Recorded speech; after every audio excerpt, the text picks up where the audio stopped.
Sabay-sabay po nating basahin ang ikalawang aklat ng mga taga-Korinto, chapter 5, verses 1 to 21.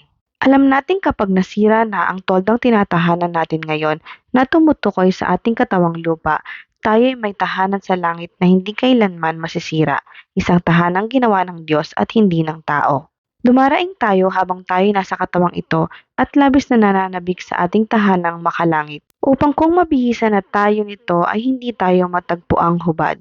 Habang nakatira pa tayo sa toldang ito, tayo'y naghihinagpis at dumaraing, hindi dahil nais na nating iwaksi ang katawang panlupa, kundi dahil nais na nating mabihisan ang katawang panlangit. Sa gayon, ang buhay na may katapusan ay mapapalitan ng buhay na walang hanggan. Ang Diyos mismo ang nagtalaga sa atin para sa ganitong pagbabago at ibinigay niya sa atin ng Espiritu bilang katibayan na ito'y matutupad. Kaya't laging malakas ang ating loob kahit na alam nating habang tayo narito pa sa katawang lupa, hindi tayo makakapasok sa tahanang inihanda ng Panginoon. Sapagkat namumuhay pa tayo batay sa pananampalataya sa Panginoon at hindi sa mga bagay na nakikita. Malakas nga ang loob nating iwanan ang katawang ito na ating tinatahanan ngayon upang manirahan na sa piling ng Panginoon.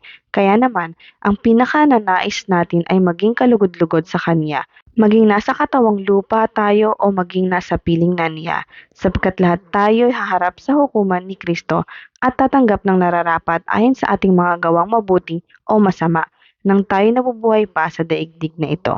Kaya nga, dahil may takot kami sa Panginoon, sinisikap naming hikayatin ang mga tao na manumbalik sa Kanya. Alam ng Diyos ang tunay naming pagkatao at inaasahan kong kilalang kilala rin ninyo ako. Hindi dahil sa nais naming ipagmalaki muli sa inyo ang aming sarili, kundi nais naming bigyan kayo ng dahilan upang kami maipagmalaki ninyo, nang sa gayon ay masagot ninyo ang mga taong walang ipinagmamalaki, kundi ang mga bagay na panlabas at hindi ang tunay na pagkatao. Kung kami parang nasisiraan ng isip, iyon ay alang-alang sa Diyos. At kung matino naman kami, iyan ay para sa kapakanan ninyo. Ang pag-ibig ni Kristo ang naghahari sa amin sapagkat natitiyak naming may isang namatay para sa lahat, kung kaya't ang lahat ay maibibilang ng patay. Namatay siya para sa lahat upang ang mga nabubuhay ngayon ay huwag nang mabuhay para sa sarili, kundi para kay Kristo na namatay at muling nabuhay para sa kanila. Kaya ngayon, ang pagtingin natin sa bawat tao ay hindi na batay sa sukatan ng tao.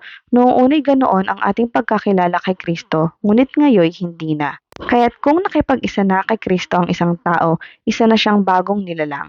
Wala na ang dati niyang pagkatao, sa halip ito'y napalitan na ng bago. Ang Diyos ang gumawa ng lahat ng ito. Sa pamamagitan ni Kristo, ibinilang niya tayong mga kaibigan at hindi nakaaway, at pinili niya kami upang ang iba pang mga tao ay maging kaibigan rin niya. Ang ibig sabihin, sa pamamagitan ni Kristo, ang mga tao ay ibinilang ng Diyos na kaibigan at nilimot na niya ang kanilang mga kasalanan, at kami naman ay inatasan niyang ipamalita ito. Kaya nga, kami mga sugo ni Kristo, ang Diyos mismo ang nakikiusap sa inyo sa pamamagitan namin.